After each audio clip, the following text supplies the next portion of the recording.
Guys, welcome back to our video today on the thermostat replacement. If you missed our part one, basically what we're doing is deleting the heater core in a clean fashion, as you could say. If you have not seen that video, click on part one of this video. If you're already caught up to speed, we're going to continue right where we left off. I am just looking for my socket with 10 millimeter socket with my ratchet.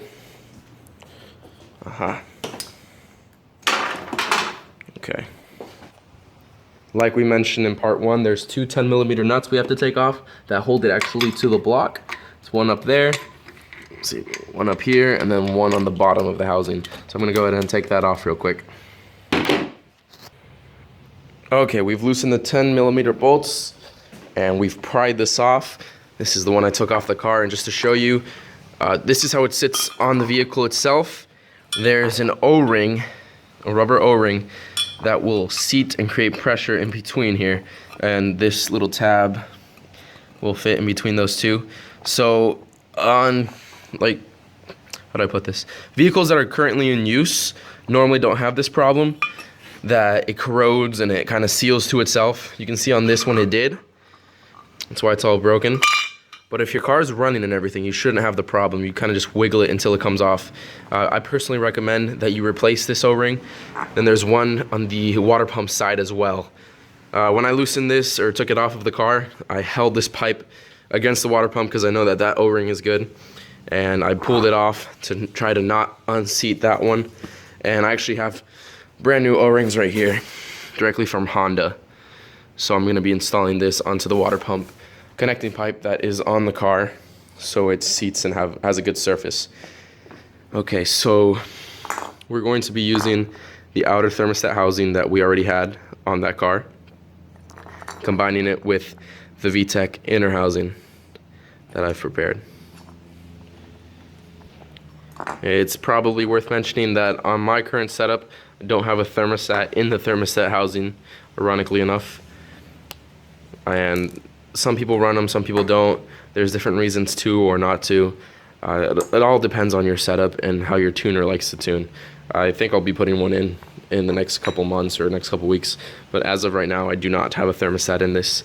Choose to do what you'd like to do on this. This is a kind of a touchy subject for some people. If you want to run it, it came from the factory, go ahead, run it.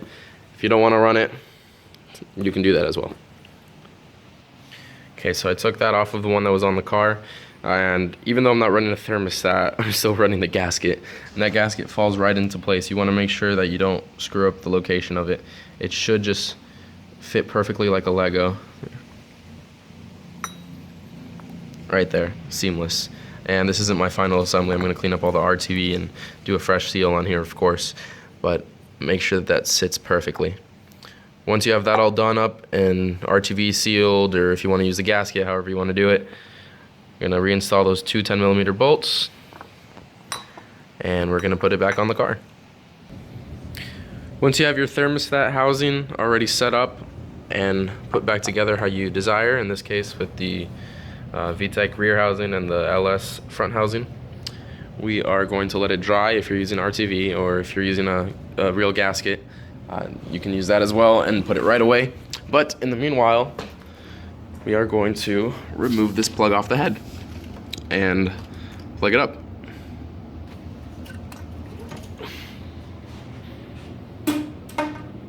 Weight reduction. Okay, so I removed the plug from the other head that I have, and this should be what I'm going to be plugging the side of the head with. And now I ran into a little problem. I unfortunately do not have my full tool set with me. I do not keep it here, unfortunately. So, as I am coming to find out, it turns out that the connection, or whatever you want to call this, the pipe, I believe it's a 21. My socket set that I have here goes up to a 19. So, I have to make a quick parts run to go pick up a socket. So, let's go get a socket.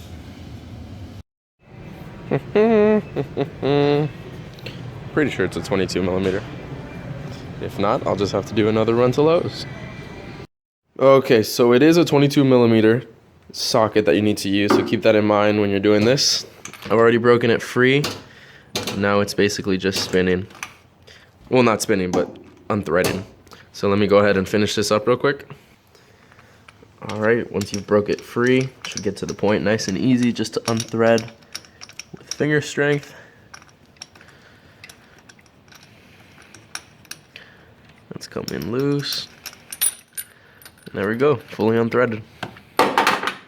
So let's compare this thread with the thread from the plug that we're going to be using, just to verify for peace of mind.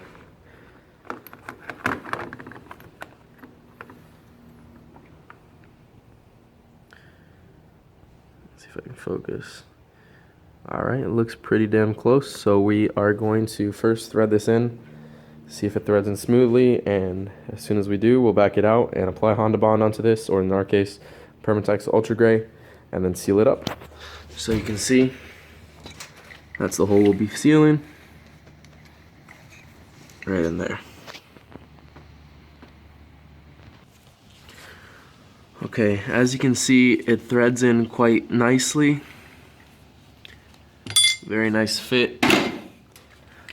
Threads seem to be perfect.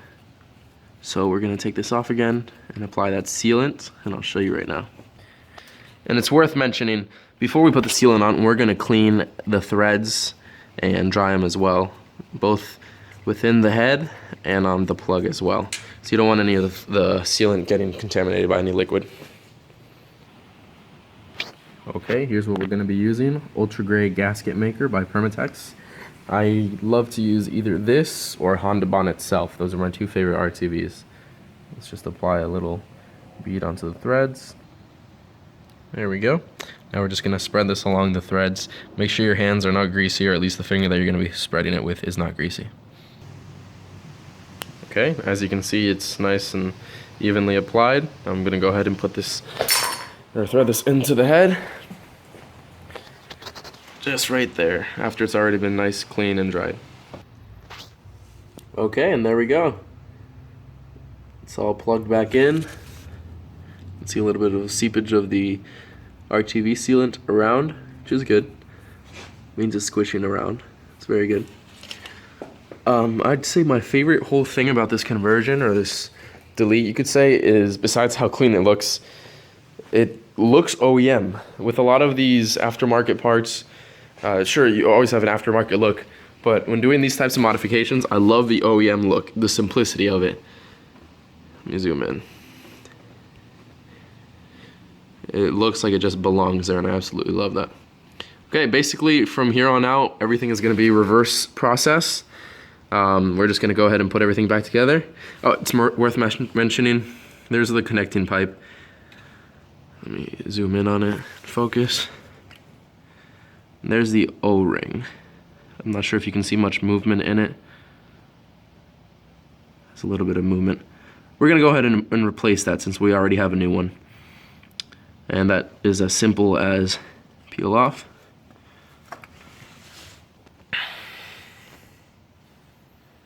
There you go. You can see it's a little bit greasy, a little bit deteriorated. Doesn't look too bad though. It wasn't leaking or anything. Let's compare it to the new one.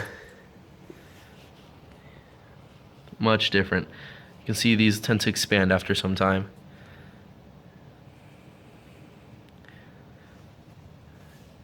Very good. And we're just going to apply that right on there and fit this back on. Let me show you once that's put on.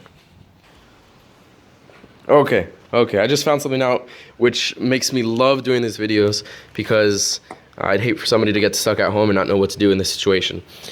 The VTEC housing has an entrance like this. You can see, or that little, those two stud type things that fit perfectly with this extended rod. You see how it's like an alignment thing. See, that mates perfectly, right? It goes right in. On the non-VTEC ones, it's much bigger, that entrance. So let's compare these.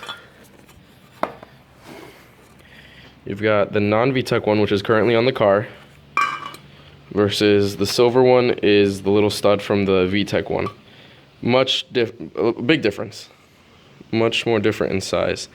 So, since we have this style on the car, but we are using the one that's made for this style, there's one of two things that we can do. We can either cut this, make it smaller on the car, or make the hole on here larger, which I'm kind of leaning in the direction of this. So I'm going to get a file and file this down and make the hole bigger. Alright, so I've extended or enlarged the hole, as you can see. I got metal shavings I have to clean now. But instead of using a file, I just ended up using this little rotary tool. Stuck it in like so. And made it larger. So let's compare it now to what it has to mate with.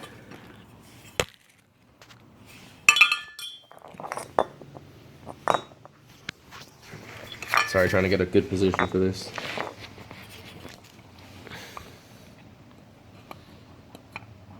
So the size should be just perfect right there. And it should fit perfectly on the car now. And this is purely an alignment thing, just to align it correctly to the car. And then the actual holding of it is done by the bolts, of course. So it's not a huge thing to worry about, but it is something to keep in mind. All right, let me try to put this on again. Okay, now we have the thermostat housing placed on, bolted down. Be sure when you do that you have both of the holes for the bolts aligned. I know it sounds silly, but it's very easy to confuse it. It goes at a certain angle, and you really just have to play with it until you get them both in. It should be worth mentioning these bolts, the ones that hold the housing on, don't over tighten them too much because it's aluminum going into aluminum, and it's purely a mounting bolt. It doesn't seal anything, so you don't have to worry about it being to a certain extent, of course. I believe there's torque specifications, but to be honest with you, I don't have them. Just, you know, hand tight and a little bit more, nothing too crazy. Also worth mentioning, the thermostat housing to intake manifold location is going to change, just like we were talking about earlier. Instead of having a straight fitting here and having it loop, I had to cut, kind of make my own. And it's basically just a 90 to a straight. And that's going to be going, let me show you how. Just like this. Going from the bottom fitting, going right over, and then right over there. So there's a little bit of modification for the hose as well that you have to do, but essentially that's pretty much it. Then you're going to go ahead and reconnect your hose, your lower radiator hose, and then your harness as well. So I'm going to tuck all that up real quick and show you the final product. Okay, there we go with the hose already in place. The radiator, lower radiator hose, I just got to put the clamp on it. And as you can see, no more extra line. No more extra line to go to the side of the head. I think it looks much cleaner. It's going to be much more efficient. So you can see. I need to get a different harness, but once I do, this engine bay should start to look a lot cleaner.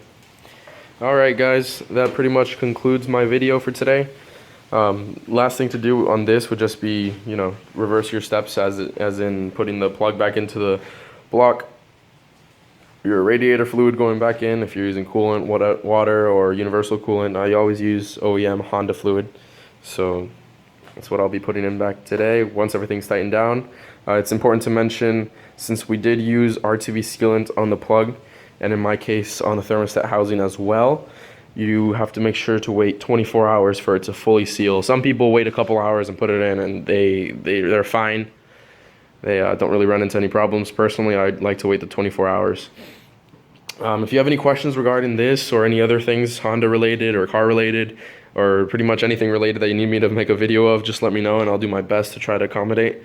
Just like always, like, comment, subscribe, let me know what you think, and hope you have a wonderful day.